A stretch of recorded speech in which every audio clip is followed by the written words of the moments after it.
Hijo de una familia tradicional de Santiago del Estero, muchos años ligado con la cultura de la provincia.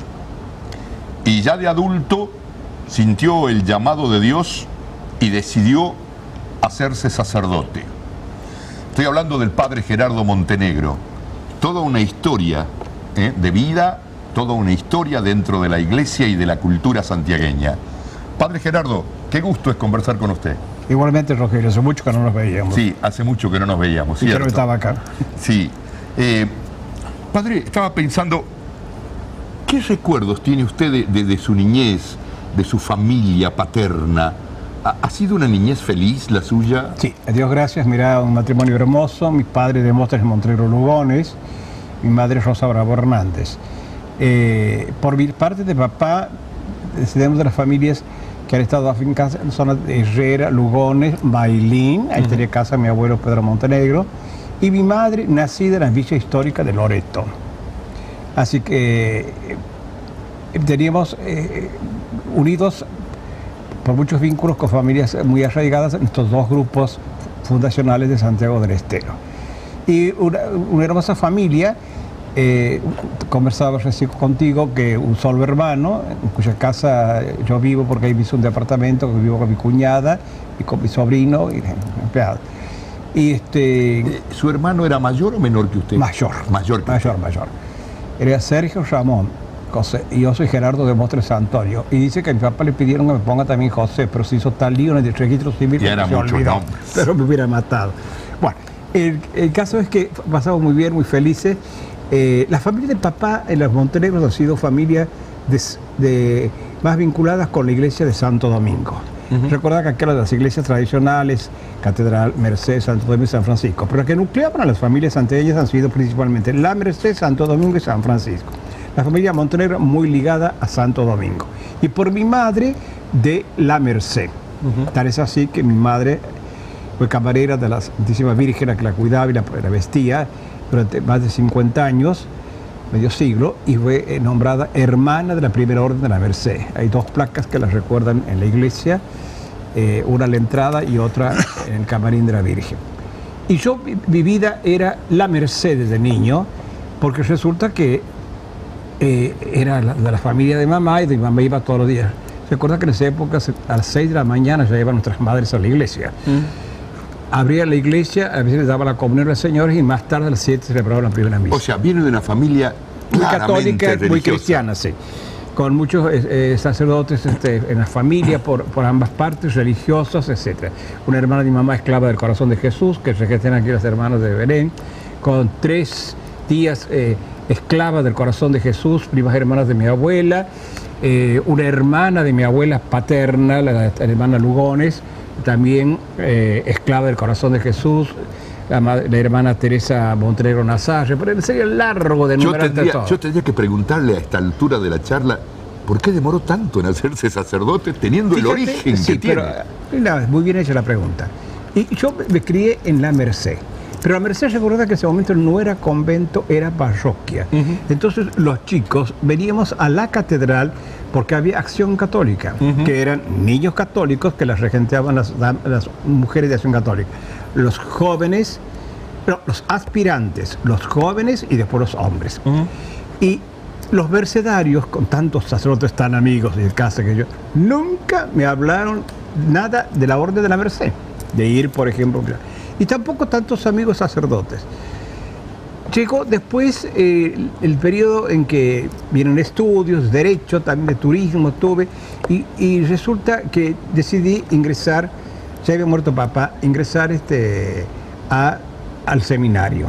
Antes de eso, usted tiene toda una trayectoria también en la cultura santiagueña. Ahí vamos. Y cuando estaba justo, has hecho muy bien de interrumpir. Porque mientras tanto, yo muy jovencito empecé a trabajar en la vida cultural. Primero, sin nada de organizaciones políticas ni estatales, con juventudes musicales. Durante larguísimos años fui presidente de Juventudes Musicales de Santiago del Estero, que traíamos conciertos a Santiago, no solamente en el Teatro 25 de Mayo, sino también en la Biblioteca Sarmiento.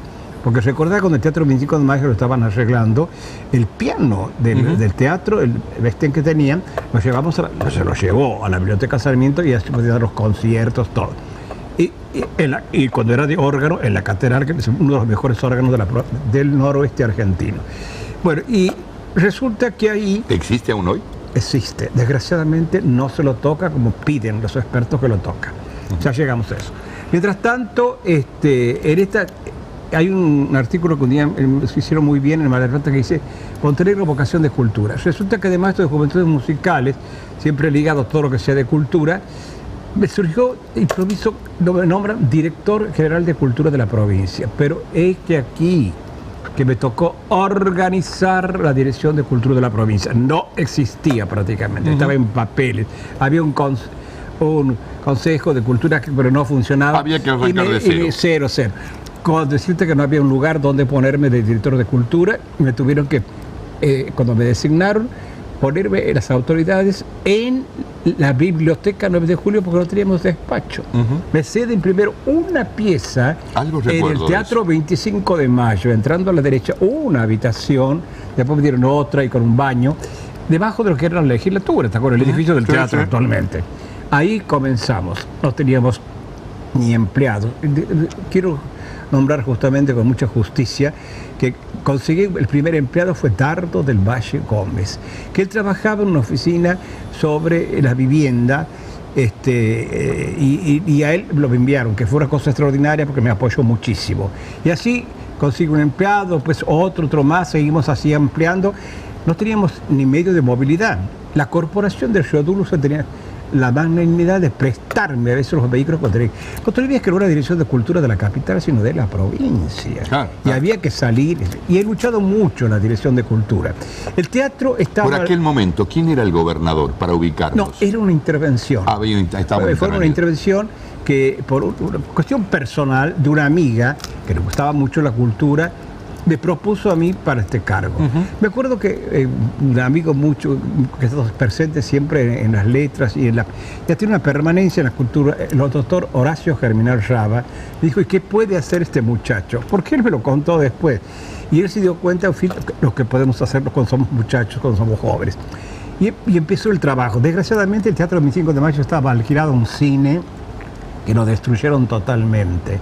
Hasta que hay que reconocer, hasta que el gobierno de la provincia tomó la iniciativa de recuperarlo como lo tenemos hoy en un gran teatro, que fue siempre un gran teatro, un teatro de ópera, como que ha sido el Teatro 25 de Mayo. Y mientras tanto te dije que hasta el piano el piano anterior, no se lo trasladó a la Biblioteca Sarmiento para poder dar conciertos de piano. Bueno, el caso, empezamos a trabajar, no todo fueron cosas muy sencillas. Hubo momentos muy difíciles. Recuerdo que la traje después de muchísimos años a Berta Singerman a Santiago del Estero y dio un recital en el teatro. Y antes de empezar a recitar el teatro me habla un militar que estaba a cargo de la Secretaría, como el CIDE vendría a ser.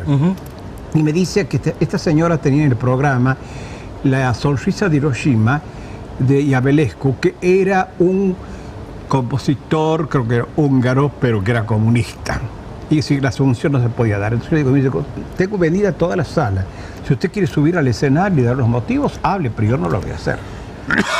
No pasó nada. Pero te imaginas el sufrimiento que tuve mientras tanto yo. Me imagino. Después, los hermanos Di Mauro, que los mando para el interior, porque no era Dirección de Cultura de Santiago de la capital, sino de toda la provincia, unos titiriteros fabulosos también. Me los toman presos en Sumampa y nos devuelven porque dice que eran comunistas. Era una época terrible, te ubicas y se ubican todos. Sí, sí. Así que había que luchar mucho. Había momentos de muchas alegrías y muchos sufrimientos. Ahora sí demos el salto. ¿Qué momento de su vida, y si hay algún motivo en particular, donde se enciende esa llama interior que le dice, yo quiero ser sacerdote? Bueno, eso estaba latente en mí siempre. Vino primero un proceso de salud de papá, de salud de mamá. Y yo le propuse a Monsieur Tato, que es un gran amigo mío, ir ya al seminario, y él me dijo, mira, hasta que no termine el proceso de tu mamá, vos no entras al seminario. Primero tienes que estar como hijo al lado de ella. Y yo había dado un concierto Malachevsky, Witold Malkuszynski, perdón, Witold Malkuszynski, gran pianista polaco que lo traje. Y entonces, al terminar este concierto, que estuvo repleto el Teatro Médico, ojalá, Dios mío, que algún día pueda llenar yo también este teatro para vos. Me tuve ese pensamiento. Bueno, vino después ese momento, mamá murió. Al volver yo del cementerio, le dije a mi hermano Sergio y a mi cuñada Blanca, y le dije, mi decisión es tal. Y Monsieur Tato me... ¿Qué edad tenía usted, padre? Pero mira, me ha dado una oportunidad muy interesante, porque hoy es 7 de diciembre. Mañana, 8 de diciembre, cumplo 37 años de ser sacerdote. Mi madre murió el año 74. El 78 yo me ordeno sacerdote en Paraná. ¿Por qué tan pocos años? Porque yo tenía estudios de filosofía, entonces eso me ayudó mucho y fueron más corta mi carrera de 4 años en el seminario. ¿Y eligió por algún motivo en especial Paraná? No, Monsieur Tato. Había otros seminaristas, que algunos son curas que todavía viven, otros ya lo han dejado. Estaban en Tucumán y en Córdoba, estuvieron en varias partes, y él me dijo, no, vos no vas a ir con otros chicos, claro, yo era más mayor ya, y me dice, vas a ir a Paraná. Y fui a Paraná. Y eso que Paraná, él estaba un poquito molesto con el arzobispo, decía Monseñor Adolfo Servando Tortolo, porque no le había aceptado unas propuestas que él había hecho de otros seminaristas, los antecedentes, dejemos por Dios eso. Entonces llegué allá y no hubo ninguna oposición y entré al seminario. Y fue una parte tan feliz de mi vida, porque además me mostraba esa cosa extraordinaria de la vida del seminario de Paraná. Primero, que está ubicado en la loma más alta que rodea a Paraná, porque recuerda que en Entre Ríos no hay que decir cuchillas, sino lomadas, porque son lomadas, y estaba ahí la lomada de Calderón, de la familia del famoso director de orquesta de Pedro Ignacio Calderón. Ahí estaba el hermoso seminario, que todavía existe ahí y se lo mantiene, es hermoso. Así que me tocó un grupo impresionante de compañeros, buenísimos todos, de profesores. El jefe de estudios, el padre Alfredo Sáenz, jesuita, profesor de nuestro Santo Padre, Papa Francisco, que cuando anduvimos con los seminaristas haciendo una visita a los lugares históricos de Santa Fe, nos encontramos con Bergoglio, que él también andaba con un grupo de seminaristas de los jesuitas, y se saludaron con Sáenz, porque Sáenz fue su profesor. Y una vez ordenado... Entonces, una vez ordenado sacerdote por Adolfo Servando Tortolo, 8 de diciembre de 1978, mañana 37 años, mira la casualidad de esto, y resulta que me ordenó la Catedral Metropolitana Tortolo. Yo he ido el último tiempo en Paraná como apostolado a San Benito, un pueblito pegado, vamos a decir, cerca de Paraná, de una colonia friulana, del Friuli, italiano. Y ahí sí hice la misa después también, estuve con toda la comunidad. Y Monseñor Tortolo me envió, ya como dependía de él, vine a Santiago del Estero, también dije mi primera misa en Santiago, ¿no? Y me envió a Villaguay, que queda en el centro de la provincia de Entre Ríos. Un lugar hermoso. Todo Entre Ríos es hermosísimo y la gente es muy buena. Lo único que me costaba en Villaguay eran los apellidos, porque hay una amalgama de colonias que se han radicado ahí, que han venido de Luxemburgo, de Austria, de Alemania, de Francia, todo. A veces los apellidos tenían que poner... Puras consonantes. Ay, sí, tenía que poner, con los casamientos o los bautismos, tenían que poner que poner grande para que yo pueda repetirlos. Pero hermoso Villaguay. ¿Y cuánto tiempo está ahí? No, en Villaguay estoy varios años. Varios años. Y me gustó muchísimo todo el lugar. Todo Entre Ríos es hermoso. Recuerdo las fiestas, como el señor Torres de Bosí, por ejemplo, en invierno, el 16 de julio, en Nogoyá, la ciudad del Carmen, patrona. En enero, un calor de morir, otro de frío. El 26 de enero, el Dios de la Ciudad de La Paz, patrona de la Ciudad de La Paz. Muy importante las dos ciudades. Y Entre Ríos, hermoso. Y mi primer destino en Entre Ríos es justamente la Catedral Metropolitana de Paraná. Estuve ahí. Mi hermano Sergio, después él tuvo unos problemas de corazón cardíacos y me decía siempre sus cartas, que en fin, que estemos los hermanos cerca cuando iba a volver. Entonces decidí volver. Hablé con el doctor Tortolo, no quería, pero el filial aceptó. Me dice, siempre un humano, como decía él. Es lo que se llama encardinar, ¿no es cierto? Exactamente. Me incardiné en Santiago del Estero y entonces... ¿Y en ese momento estaba de obispo? Monseñor Tato. Todavía seguía Monseñor Tato. Seguía como Monseñor Tato y vine y estuve en la catedral primero como teniente cura, que decían antes, que ahora son vicarios parroquiales. Después vino Monseñor Guirao, si no me equivoco. que yo lo traje por avión desde Tucumán. Estuve con él y él me envió a la parroquia Sagrado Corazón de Jesús, que la he amado muchísimo, en la Avenida Colón, si recuerdo, a tu parroquia, con esas hermosas... Y estuvo muchos años. Sí, y con esas comunidades soberbias, como... Me acuerdo de las procesiones, de la banda de música, del movimiento que tenía la parroquia. Hermoso, y todo el pueblo de ahí, de Dios, de Sagrado Corazón de Jesús. Y recuerdo esto, las comunidades extraordinarias, como por ejemplo la de Nuestra Señora de la Medalla Milagrosa en el barrio Juan Felipe Ibarra, que la he visitado el 27 de noviembre, porque es el día que ha sido de ella, que empezamos con las grandes peregrinaciones hasta allá, después Luján también, y otras también, y la gente buenísima. Y después Monseñor Tato decide traerme a la catedral, ¿recordás? Cuando vino el Congreso Eucarístico Nacional acá. Claro. Entonces él quiere... No, Guirao. Decide, me trae y dice, no, necesito la catedral, porque la catedral la tenés que arreglar. Creo que ahí se convierte en parroquia. No, ya era. Ya era parroquia. No, por favor. La primera parroquia de la diócesis. Sí.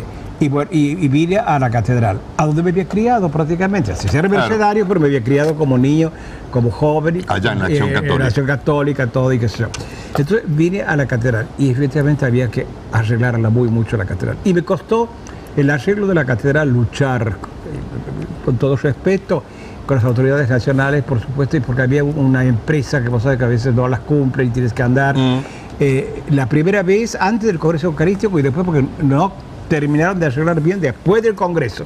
El órgano también me tocó recuperarlo. Lo hemos recuperado por una segunda vez y ahora está sin tocar el órgano catedral, que es para mí terrible, porque va a dejar de funcionar si no se lo toca. ¿Y cuántos años hace que se retiró? No de cura, porque cura 75, es para toda la vida, pero... Cuando cumplo los 75, ahí es cuando... pero no me alejé nunca de mi actividad pastoral. Ahora lo encuentro muy identificado con los queridos hermanos, los misericordistas, que los amo, los quiero muchísimo. Se misa en la capilla del Colegio San José y también los acompaño, ahora los estoy reemplazando los hermanos que no están, en el barrio de la Católica, la capilla de la Divina Misericordia. Vas por la Alsina derecha y bajar antes de entrar a la universidad, ahí está. Y bueno, y seguimos trabajando. Cura, me encantaría seguir conversando, pero me hace señal la producción que se nos agotó nuestro tiempo, porque no hemos entrado en otro aspecto en el cual sos también un libro abierto, como es la historia. La historia de Santiago del Estero, en otra oportunidad. Sí, ha sido un gusto, cura. Pero ha sido una gracia esto, porque fíjate que venía protestando, porque no quería salir hoy, pero justo mañana cumplo 37 años de sacerdote, así que te agradezco profundamente. Dios te ha inspirado. No, la verdad que ha sido un gusto enorme. Un gusto enorme, gracias.